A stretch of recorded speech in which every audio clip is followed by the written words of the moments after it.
Hello friends, welcome to Grewal tutorial. आज हमारा next topic है E resources pedagogy of commerce में। ये हमारा थर्ड यूनिट का नेक्स्ट टॉपिक है। आइए अब हम पढ़ते हैं कि ई रिसोर्सेज क्या होता है, यानी कि इलेक्ट्रॉनिक रिसोर्सेज।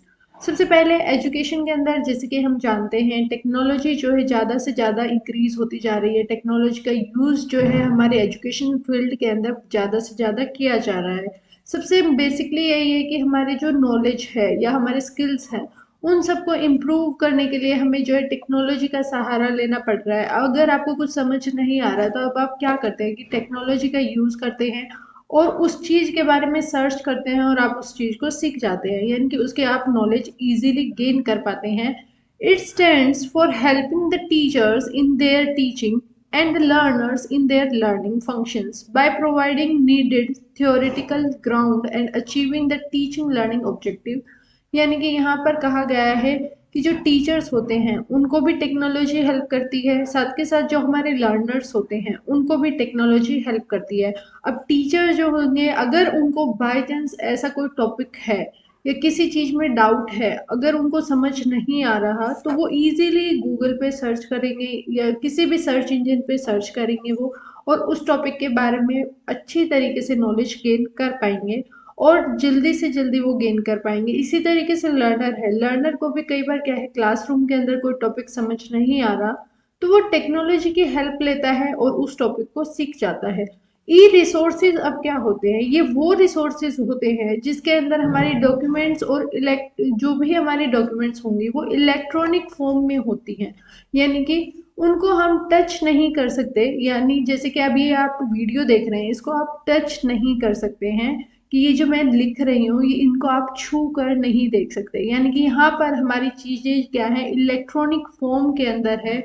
जैसे कि हम जिस भी चीज़ के बारे में पढ़ेंगे या फिर हम देखेंगे, अगर गूगल पे हम सर्च करते हैं या फिर यूट्यूब का हम यूज़ कर रहे हैं तो उस टाइम पर हम क्या कर रहे हैं, सिर्फ इंटरनेट का यूज़ कर रहे हैं। लेकिन ये हमारी कैसी डॉक्यूमेंट्स हैं, ई डॉक्यूमेंट्स हैं। एक हमारी डॉक्यूमेंट्स कैसी होती है, हार्ड कॉपी होती है जिसको आप छू सकते हैं। हमारी बुक्स क्या है, हार्ड कॉपीज के अंदर आती है, बट ये एक्चुअल में क्या है, इलेक्ट्रॉनिक फॉर्मेट में होती हैं और ये ई डॉक्यूमेंट्स होती हैं जिनको हम टच नहीं कर सकते। ई रिसोर्सेज में be delivered on C D ROMs DVD over the internet and so on. यानी कि ई रिसोर्सेज को हम किस तरीके से इस्तेमाल कर सकते हैं, सीडी या फिर हमारी जो भी डीवीडी वगैरह होती है उनका हेल्प लेके हम जो है कंटेंट को डाल सकते हैं या बच्चों को दिखा सकते हैं पेन ड्राइव वगैरह की हेल्प से। उनको क्लासरूम में उस कंटेंट को हम इजीली शो कर सकते हैं। तो ई रिसोर्सेज क्या है, हमारे ई रिसोर्सेज वो रिसोर्सेज हैं जो कि हम इलेक्ट्रॉनिक डॉक्यूमेंट्स हैं हमारी, जो कि ई फॉर्मेट हम इसे कह सकते हैं, जिसको हम असिस्ट कर सकते हैं डिजिटल इंटरनेट की हेल्प से। यानी कि इंटरनेट होगा तो उसके हेल्प से हम उसको इजीली देख पाएंगे, समझ पाएंगे। ब्लॉग, अब ब्लॉग क्या होता है इसके बारे में जान लेते हैं। ब्लॉग जो है एक तरीके से शॉर्टन वर्जन है वी ब्लॉग का, और इसके अंदर क्या बताया गया है, ये ऑनलाइन जर्नल्स होते हैं और इंफॉर्मेशनल वेबसाइट्स होती हैं। यानी कि ऑनलाइन आपको इंफॉर्मेशन दी जा रही है और ये एक तरीके से वेबसाइट्स हैं जो कि इंफॉर्मेशन को डिस्प्ले करती हैं। अब हमारी जो इंफॉर्मेशन होगी वो एक रिवर्स क्रोनोलॉजिकल ऑर्डर में होती है। रिवर्स क्रोनोलॉजिकल का मतलब यहाँ पर क्या है, क्रोनोलॉजिकल होता है कि क्रम में, यानी कि 1 2 3 4, और रिवर्स क्रोनोलॉजिकल का मतलब है उल्टे क्रम में, यानी कि जो सबसे रिसेंट आई, यानी कि अभी जैसे कि 6 बजे हुए हैं और मैंने सब अभी एक जो है इंफॉर्मेशन डाली है, एक ब्लॉग बनाकर डाला है, उससे जो पहले यानी कि 5 बजे अगर किसी ने उसी टॉपिक पे डाला है तो उसका जो टॉपिक है वो बाद में आएगा, पहले मेरा ही आएगा। यानी कि जो इंसान सबसे रिसेंटली डालेगा उसका टॉप पर जब भी कोई भी सर्च करेगा तो टॉप पर जो है उसका ब्लॉग आएगा। ये एक तरीके से रिवर्स क्रोनोलॉजिकल ऑर्डर में होता है। यानी कि यहाँ पर जो भी हमारी पोस्ट वगैरह अपीयर होती हैं, फर्स्ट जो है वही अपीयर होगी, जो लेटेस्ट होगी उसी को जो है टॉप पर लाया जाएगा। ब्लॉग स्ट्रक्चर कैसा होता है, अब जैसे हमारा एक लेटर होता है, हम लेटर लिखते हैं स्कूल में, एप्लीकेशन वगैरह जो हम बोलते हैं, उसके अंदर हम एक स्ट्रक्चर को फॉलो करते हैं कि हमारा स्टार्टिंग में जो है ऊपर टू द प्रिंसिपल लिखा जाता है, लास्ट में विद रिगार्ड, बीच में हमारा कंटेंट होता है, टॉपिक होता है कि किस रिगार्डिंग ये एप्लीकेशन है। इसी तरीके से ब्लॉग का भी एक स्ट्रक्चर फॉलो किया जाता है, लेकिन ब्लॉग के स्ट्रक्चर के अंदर क्या डिफरेंस है कि ये टाइम टू टाइम चेंज होता रहता है, यानी कि टाइम टू टाइम इसमें कुछ ना कुछ चेंजेस आते रहेंगे, कुछ ना कुछ इसके अंदर ऐड ऑन होता रहेगा, कुछ ना कुछ जो है कम होता रहेगा, लेस हो जाएगा, कुछ ऐड किया जाएगा।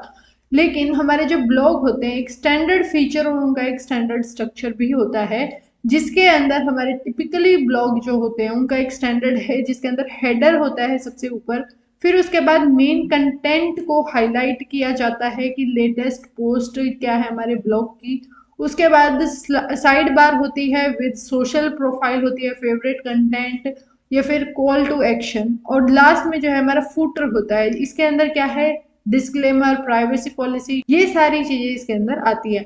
अब जैसे कि आप कोई भी वेबसाइट के लिए, यानी कि आप जैसे कि कोई टॉपिक लिया हमने कि बीएड के बारे में हमें सर्च करना है कि बीएड हम कहाँ से करें, कौन सा स्कूल बेस्ट है या कॉलेज बेस्ट है, तो आपने जैसे एक सर्च किया, अब उस जो बीएड है, जिस भी इंसान ने सबसे लेटेस्ट ब्लॉग बनाया होगा उसकी इंफॉर्मेशन आपके पास सबसे ऊपर आएगी। ब्लॉग जो है फ्रिक्वेंटली आपको अपडेट्स देते हैं, यानी कि आपको टाइम टू टाइम अपडेट मिलती रहेगी, जैसे ही न्यू ब्लॉग आता है एक तरीके से क्या करेगा वो आपको इंफॉर्मेशन देगा। ये एक तरीके से जैसे हम कोई भी नई मील की रेसिपी है उसको शेयर कर रहे हैं, जैसे कि कोई भी खाना बनाना है, हमें कोई भी रेसिपी है उसको हम शेयर करते हैं, या फिर जो हमारी कंपनी होती है वो अपनी लेटेस्ट अपडेट देती रहती है, इंफॉर्मेशन देती रहती है कंपनी के बारे में। ब्लॉग्स जो होते हैं वो क्या है, प्रमोट रीडर एंगेजमेंट। ब्लॉग्स हमारे रीडर की जो एंगेजमेंट है उसको प्रमोट करते हैं। रीडर कौन होता है, यानी कि जो उनको पढ़ रहा है। अब जैसे कि आप बीएड के बारे में सर्च करेंगे तो आप पढ़ने वाले हैं, वो आप कौन है, रीडर है।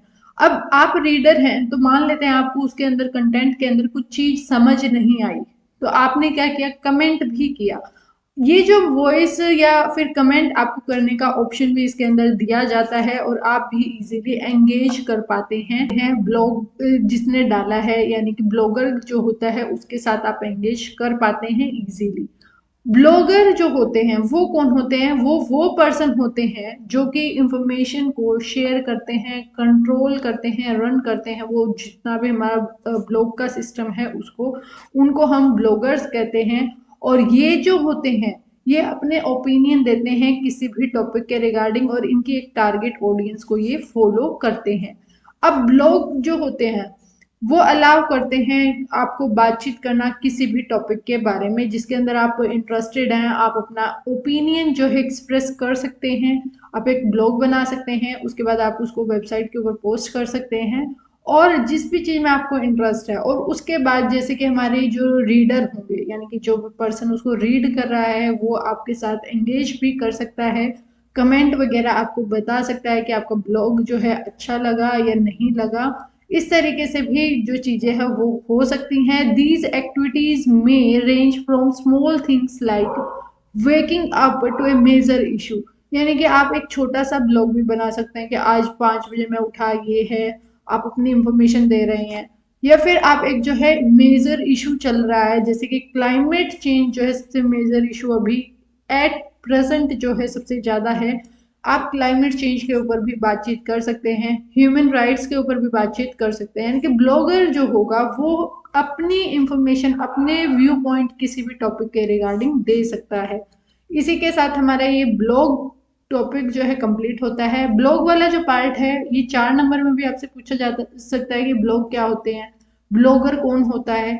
इसके अलावा आपसे ई रिसोर्स का जब क्वेश्चन पूछा जाएगा तो उसके अंदर हम जो है ब्लॉग www और उसके बाद हमारी जो भी डीएनएस क्या होता है और हमारी सोशल नेटवर्किंग क्या है, ये सारी चीजें इसके अंदर इंक्लूड की जाएंगी।